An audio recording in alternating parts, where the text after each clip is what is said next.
Assalamualaikum Sobat Inspira, apa kabar? Semoga baik ya. Bersama saya Ayunda Triandani dalam beberapa menit ke depan akan mengulas informasi terupdate dalam program News Minute.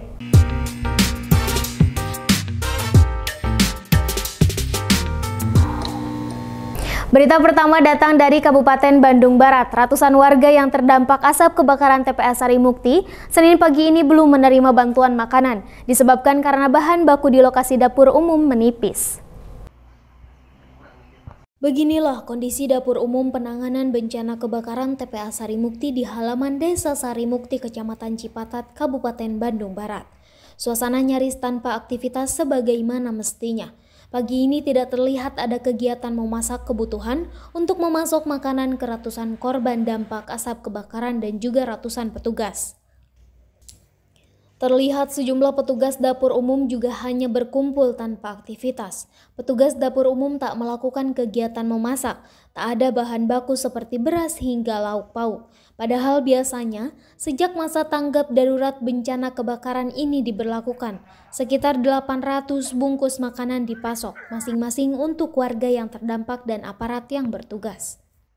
Untuk hari ini, ya sudah dari pagi ini, tadi udah ada SMS dari pihak Tagana, dibilang sudah tidak ada, untuk sementara ini sudah nggak ada. Sangat ironis jika kebutuhan makanan untuk korban terdampak asap terlambat, karena saat ini warga membutuhkan bantuan makanan di tengah aktivitas keluar ruangan dibatasi akibat masih adanya asap kebakaran. Apalagi sejak 21 Agustus hingga beberapa hari ke depan, saat ini pemerintah sudah menetapkan status tanggap darurat. Sejauh ini belum ada pihak yang bersedia dimintai keterangan terkait keterlambatan pasokan makanan. Dalam hal ini yang bertanggung jawab adalah Dinas Sosial Kabupaten Bandung Barat. Dari Kabupaten Bandung Barat, Bobi Roska melaporkan. Musim kemarau panjang di sejumlah wilayah Kota Bandung terancam krisis air bersih. Hal tersebut terjadi akibat pasokan cadangan air baku mengalami penurunan debit air.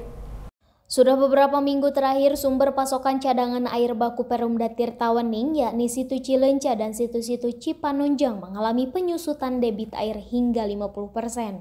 Biasanya suplai air baku dari Situ Cipanunjang ke Perumda Tirta Wening mencapai 1.500 liter per detik. Sekarang menjadi 500 liter per detik.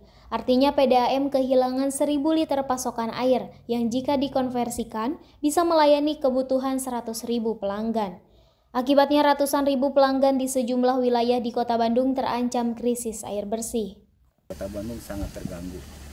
Tapi tentunya kami seperti biasa pada saat-saat kondisi rawan atau kritis seperti ini, kami berupaya maksimal ya, tidak hanya melakukan pelayanan melalui perpipaan, karena tentunya kalau hanya melalui perpipaan, debit yang tinggal 30% ini pasti tidak akan pernah menjangkau pelanggan yang jauh ini dalam arti jauh dari instalasi berasnya ya, seperti Antapani, Buah Batu, Margahayu, Cibaduyut, ya pokoknya daerah-daerah selatan timur lah ya. Nah, yang tidak terjangkau kita akan coba distribusikan dengan armada tangki kami. Kita memiliki sekitar 14 mobil tangki, jadi silahkan nanti untuk seluruh pelanggan air minum Tirta Kota Bandung untuk melakukan komunikasi dan koordinasi dengan santun ya, bahwa kita akan layani setiap permohonan, tidak kami layani yang sifatnya individual, tetapi kita akan melayani yang sifatnya kelompok. Sony berharap bulan September ini akan terjadi hujan sehingga debit air dari beberapa sumber penyuplai air baku bisa kembali bertambah, serta sungai di Kota Bandung pun kembali mengalir. Dari Kota Bandung, Jawa Barat, tim Inspira TV melaporkan. Bakal calon Presiden Anies Baswedan bertemu dengan komunitas Tionghoa di Kota Bandung. Pertemuan kali ini dalam rangka mengetahui visi misi para bakal calon Presiden Indonesia ke depan. Bakal calon Presiden Anies Baswedan yang diusung Partai Nasdem tiba di Museum Indonesia Tionghoa di Yayasan Dana Sosial Priangan Kota Bandung. Kedatangan Anies langsung disambut para warga keturunan Tionghoa di Kota Bandung. Anies sempat meninjau Museum Kebudayaan Indonesia Tionghoa yang menggambarkan peran serta etnis Tionghoa terhadap kemerdekaan Republik Indonesia, termasuk peran masyarakat Tionghoa dalam perkembangan negara ini. Anies juga sempat terkagum-kagum melihat museum yang sangat sederhana tapi begitu bermakna. Dalam museum tadi ada gambar perjuangan Fathahillah, seorang pejuang asal Jawa Barat yang beragama Islam dari etnis Tionghoa. Sementara itu dalam orasi politiknya, Anies menyinggung perihal tuduhan kepada dirinya yang dituduhkan intoleran. Anies menyampaikan bahwa toleransi antar umat beragama sudah diterapkan di Jakarta. Kunjungan terhadap etnis Tionghoa ini sekaligus menjawab isu bakal calon Presiden Anies Baswedan intoleran.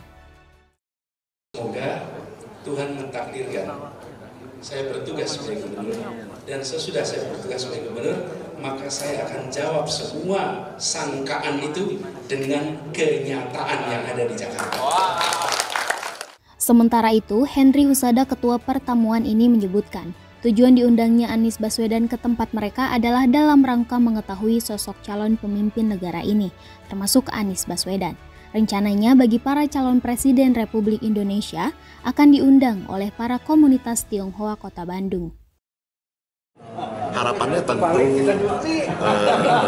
seperti yang tadi Pak Anies bilang, kita bukan ada minoritas atau mayoritas, tetapi golongan Tionghoa sendiri juga kan kita juga supaya kita tuh bisa bersama-sama gitu, apa yang kita dukung salah satu kandidat ini bisa meneruskan kejayaan Indonesia.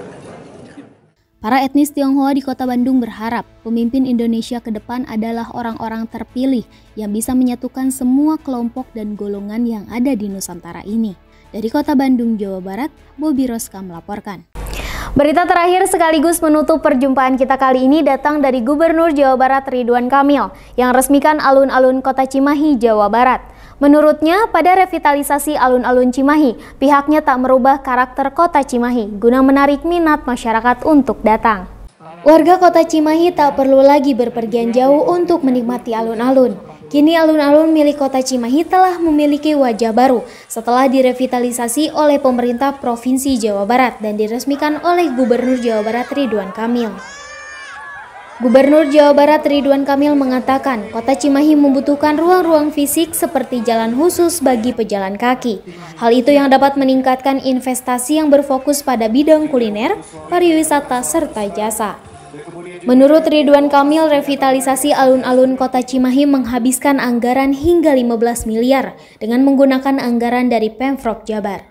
Sementara pada revitalisasi alun-alun Kota Cimahi tidak merubah karakter Kota Cimahi sebagai kota yang bernuansa sejarah dan militer. Ciamis hari ini Cimahi dan Kecamatan Ciranjang di Cianjur. Cimahi ini kota butuh ruang-ruang fisik seperti Bandung waktu saya wali kota, perbaikan trotoar, ada jalan khusus pedestrian dan lain-lain. Itu yang akan meningkatkan investasi. Investasinya pasti fokus di kuliner, pariwisata, jasa, itu khasnya Cimahi. Sementara itu, PJ Wali Kota Cimahi Dik Suratto mengatakan pihaknya akan membahas terkait penggunaan dan penataan alun-alun Cimahi, salah satunya titik-titik parkir, termasuk lokasi keberadaan para pedagang kaki lima yang sebelumnya kerap berjualan di kawasan tersebut. Ini bagian yang akan kami tata, tapi yang jelas tadi tidak ada kendaraan yang parkir di jalan utama. Termasuk PKL, Pak? Ya, termasuk semua. Selama 3 tahun kepemimpinan Gubernur Jawa Barat Ridwan Kamil, pemerintah Provinsi Jawa Barat telah merevitalisasi 30 alun-alun di kabupaten kota di Jawa Barat. Dari Cimahi, Jawa Barat, Bobi Roska melaporkan. Demikian Sobat Inspira berita terupdate hari ini. Saksikan program terupdate lainnya bersama saya Ayunda Triandani hanya di Inspira TV. Wassalamualaikum warahmatullahi wabarakatuh. Sampai jumpa.